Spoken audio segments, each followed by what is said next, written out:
Here we are at the Circuit de Barcelona, Catalunya for the start of today's qualifying session. It won't be long now until we're ready to join the action down at trackside.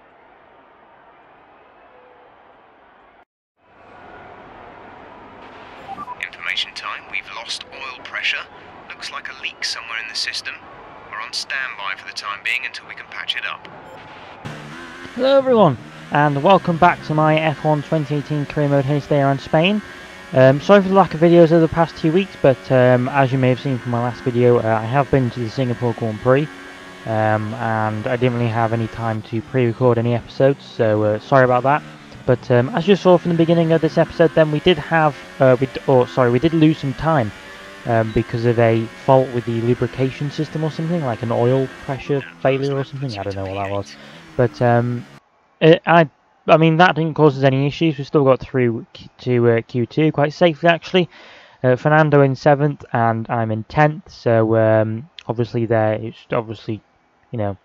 it's quite comfortable. I mean, Bottas managed to get first on softs. I don't know what that was about. But moving on to Q2 then, and it's actually intermediate conditions.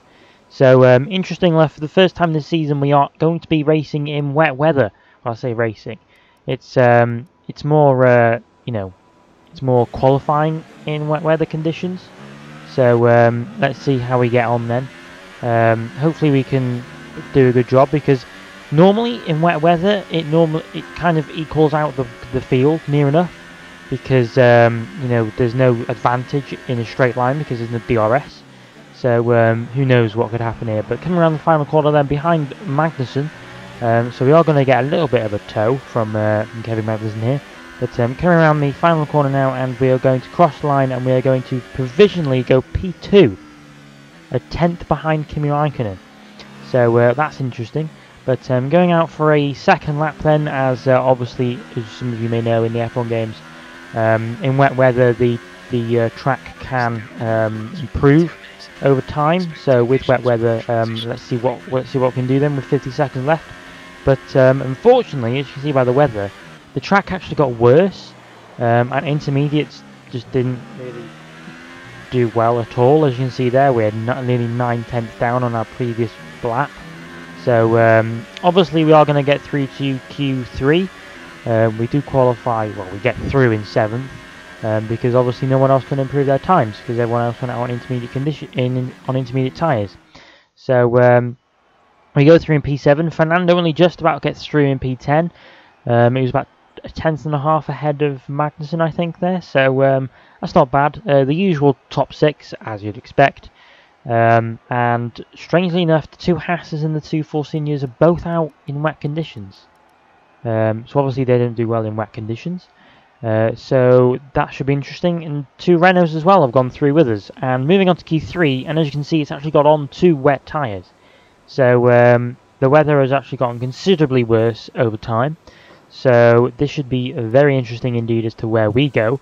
As you can see, there's heavy rain for the majority of the session, and going out now onto a lap, obviously, and hopefully we can maybe set a good lap time, maybe break into the top 6, maybe, because who knows what Ferrari and Mercedes are like in wet weather conditions. I know Red Bull are going to be quite good because their car is made specifically with downforce in mind, so they're normally quite good in wet conditions.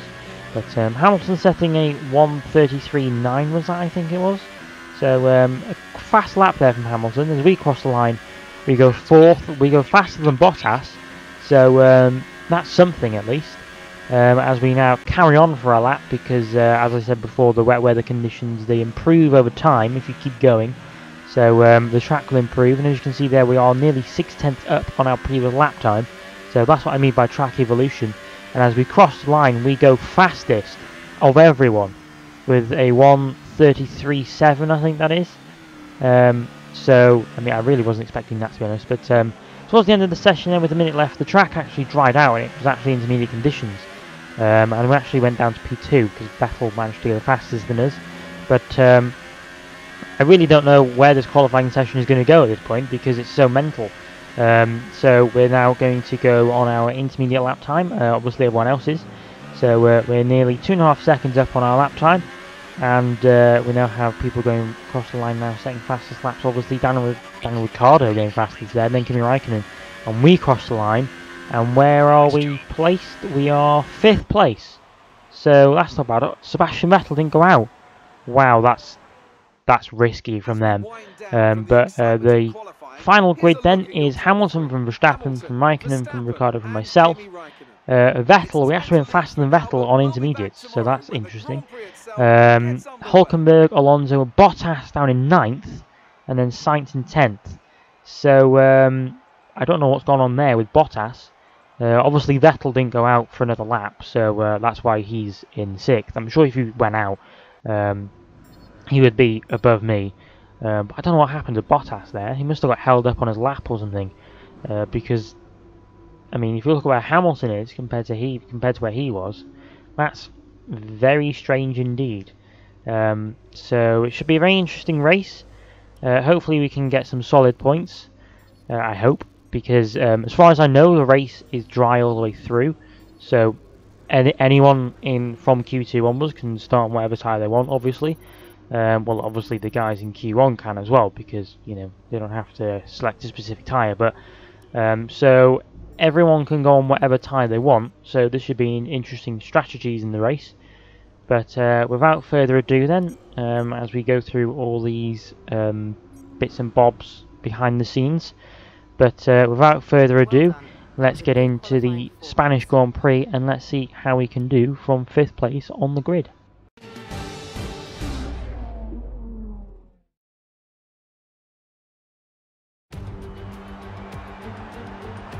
Good afternoon from a very familiar setting. It's race day here in Spain, and with everything still to play for in the championship battle, there's no room for mistakes in a Grand Prix that's well known for creating them.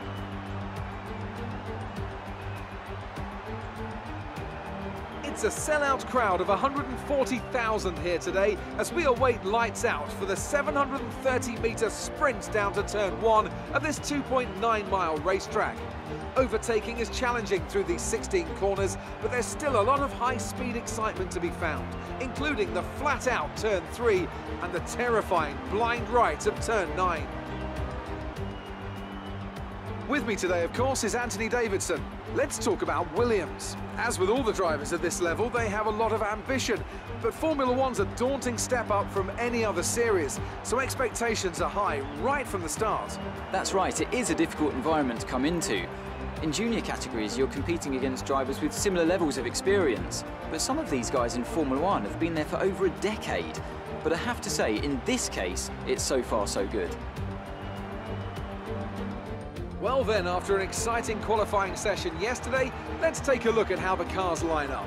Lewis Hamilton lines up on pole position, edging out Max Verstappen, who'll start from P2. Looking down the rest of the grid, we have Raikkonen, Ricciardo, Williams and Vettel, Hulkenberg, Alonso, Magnussen and Roman Grosjean, Gasly, Perez, Esteban Ocon and Hartley, Leclerc, Stroll, Marcus Ericsson and Valtteri Bottas. They've taken a grid penalty. Sirotkin and Carlos Sainz starts from the back of the grid. And now it's time to head down to the track. Aim to finish 11th or higher today. So Jeff wants us to finish 11th or higher today, which should be possible considering we're starting in 5th.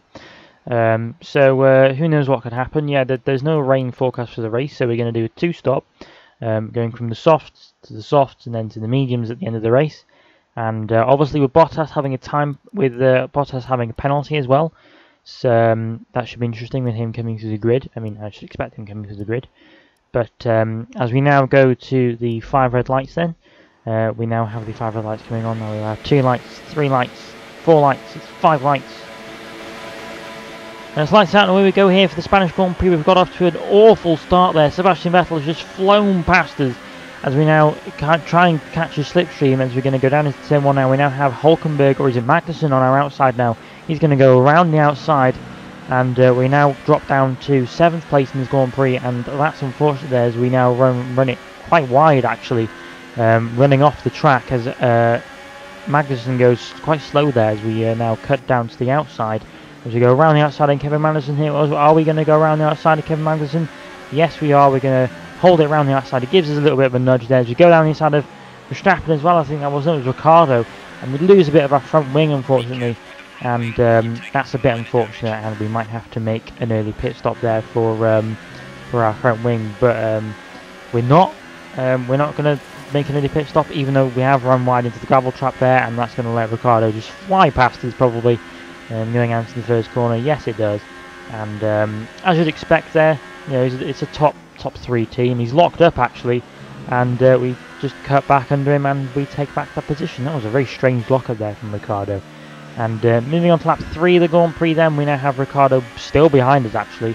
He didn't manage to overtake us down that straight, but he's going to go down the inside of us here into turn 4, I think it is, as we lose our DRS, which is helpful indeed. The car is just falling apart here, and Ricardo just parked it on the apex for some reason, and he's now going to fly away because he's in a top 3 team, as you can see. Moving on to the beginning of lap 4 then, we now have Kevin Magnussen right behind us, and he's in a Ferrari engine, so we all know what's going to happen here. I mean, look at the difference in pace in that engine. I mean, literally. I mean, he locked up as well, but not as bad as Daniel Ricciardo, so we're now down into 7th place. But fortunately for us, it's only a Haas, so he's not going to pull away from us like Ricciardo has. And we're now, unfortunately, our DRS is still broken, but we're now going to dive it down the inside of Kevin Magnussen here into this hairpin, and we luckily get 6th place back there for the Grand Prix. So eventful start. Moving on to the beginning of lap 8 then, we are creating a bit of a train as Charles Leclerc unfortunately retires from the Grand Prix. We now have Kevin Magnussen again going for a move down the inside of turn 1, and we luckily managed to defend it this time, and hopefully we can make it all the way back to the pit lane. And there's Charles Leclerc's car there as we box this lap for a pit stop. So it's been a very eventful beginning to the race so far. Unfortunately, with our front wing being repaired now, we are going to lose probably all those places that were behind us. So it's a bit unfortunate. I think Alonso is in that train actually, so he's doing quite well in this race, so hopefully he can get points. But unfortunately we are going to have to change our front wing here, so we are going to lose probably all those positions that we had behind us. So that's a bit unfortunate as they change the front wing. And hopefully we will come out in a respectable position. Strangely enough, Bottas is still behind us. No, he's just overtaking us. So Bottas not making the way forward that I thought he would be in this Grand Prix. Maybe he's had to make an early pit stop or something, I don't know. But that's quite strange from Bottas really there. As we now cut on to lap 10 of the Grand Prix, or the end of lap 10. As we now have the people in front of us making pit stops. Unfortunately we have been jumped by Hulkenberg and Magnussen. So, but that's to be expected really. We still managed to get ahead of Hartley and Williams, I think that was. So we haven't lost that much time really, if you think about it. As we now cut on to the beginning of lap 12, as you can see Alonso has just come out the pit lane on the mini-map. And we just about jump ahead of Gasly, who was at the end of our train, I think. So we've still got ahead of Gasly. We've only lost 3 places, so it's not that bad really, if you think about it. But moving on to the end of lap 14, going on to lap 15, we have got our DRS back now, and we have, I think that's Magnussen, I think, going for a move on, oh no, it's Alonso actually, going for a move on Ericsson there. So who knows how this is going to turn out. They're going side by side around this right-hander. Ericsson has lost a lot of time, and now we're going to go down the inside. He's coming across us here, but I'm not going to take any prisoners. I don't want to be stuck behind him for a lap. And that is us now up into 11th place, that is. And weirdly enough, in this stint, I know I've gone on some medium tyres, but in this stint, Magnussen and Grosjean, the Hasses, didn't have any pace at all. Like, you saw in the first stint that they were quite quick. But weirdly, in this second stint, and the last one actually, they were just nowhere. And I don't know why that is. As you see a replay here, we do actually make contact with Magnussen. I didn't mean to do that, obviously. But weirdly, I don't know what was happening with the two Hasses. Like, they were just nowhere. And we now have a leader of Lewis Hamilton coming out of the pit lane now. and he's made his second pit stop of the day, I'm assuming, and we've come out ahead of him, so that should be interesting. And cutting on to the next lap now, you probably all know what's going to happen here, but Hamilton is going to absolutely destroy you in a straight line. There he goes, and he's ahead of us before the braking zone.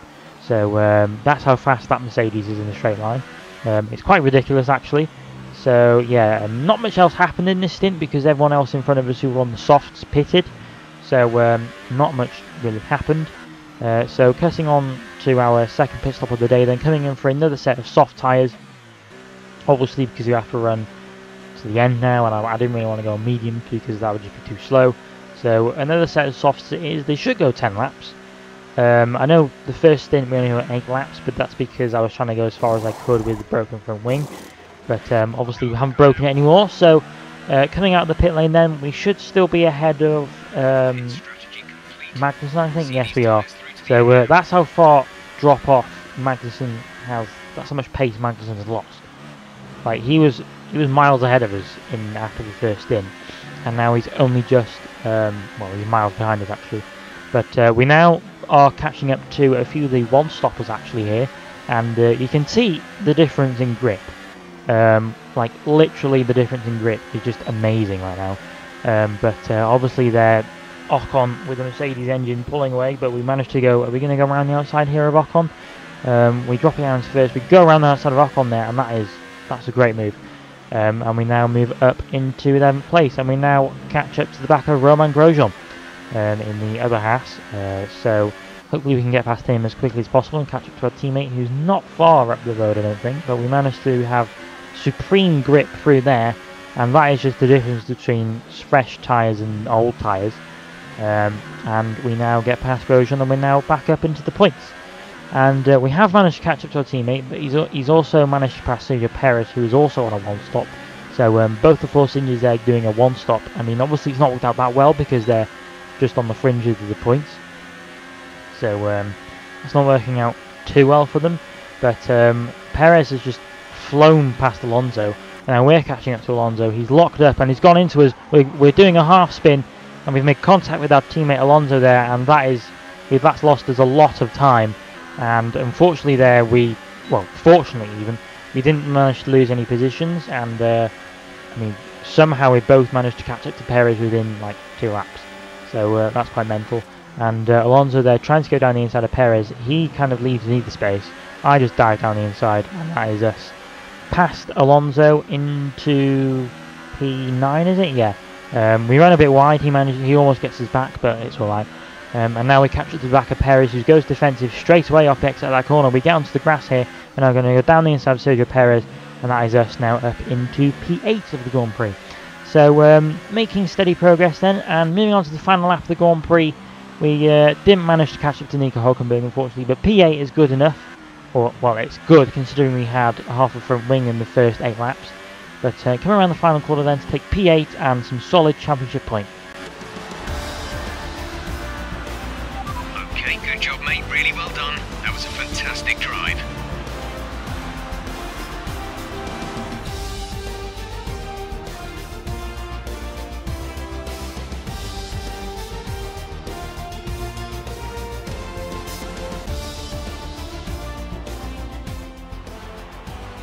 So as they climb out of the car, the Red Bull team are ready and waiting to celebrate a thoroughly well-deserved win. And Anthony Davidson, give me your thoughts. How did they accomplish this result? I think a large part of the result comes down to temperament. They were able to keep their heads when everyone around them was losing theirs, and that's allowed them to get the best out of the car, to maximise the strategy, and to stay out of trouble.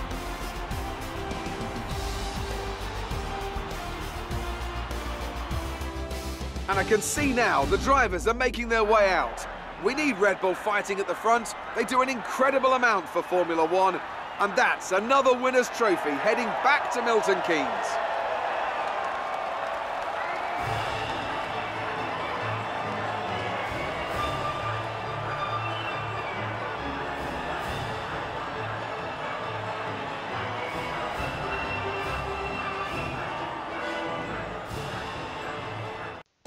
So looking at the final race classification then, we have Max Verstappen winning the Grand Prix from Sebastian Vettel, who managed to recover, and Daniel Ricciardo. Neither Mercedes getting onto the front row, which is quite amazing. Bottas there doing really well to come back to 5th place from 18th, I think he started, or 19th. Raikkonen, Hulkenberg, myself, Alonso, and then Grosjean rounds out the top 10. Sergio Perez there, Carlos Sainz, Esteban Ocon, Magnussen, who, like I said, dropped off quite a lot, and I don't know why. Jeff never said he had an issue. Gasly, Hartley, Stroll, Ericsson, Sorokin, and Leclerc, the only retirement of the Grand Prix. So, not a bad Grand Prix there. I mean, we did only finish 6 seconds behind Hulkenberg, so we might have caught him with a few more laps. But moving on to the driver standings then, both of the Red Bulls have overtaken me, so we've dropped down to 6th. There's a point between Hamilton and Vettel now. Raikkonen is still below me, which is amazing. And Fernando has managed to jump Esteban Ocon there at the lower down the driver standings. And moving on to the constructors then. Not much change there really. McLaren's still in 4th, but let's move on then to an interview with Claire and let's see what she has to say. Good day today. Tell us about it from your perspective. It's safe to say you're smashing everyone's expectations, isn't it?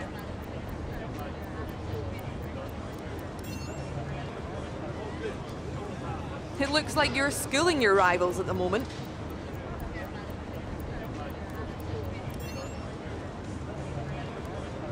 You had a close battle today, didn't you?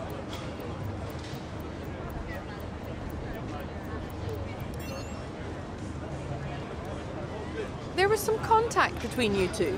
What happened out there?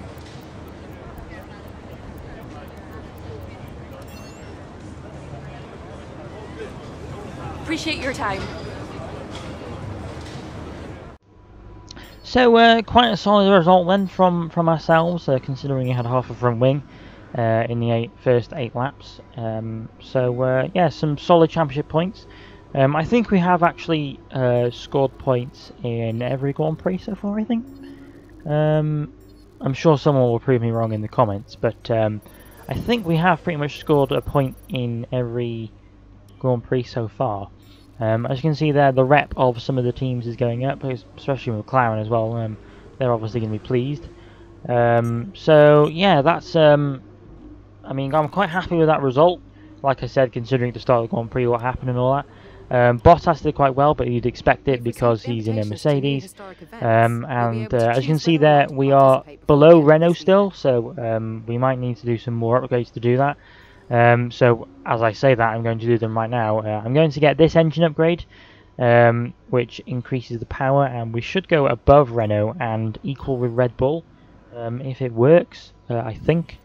So don't quote me on that, but I did also think about getting a durability upgrade. I can't remember if I actually got one or not, because I recorded this before I went away, so I can't remember what I did here.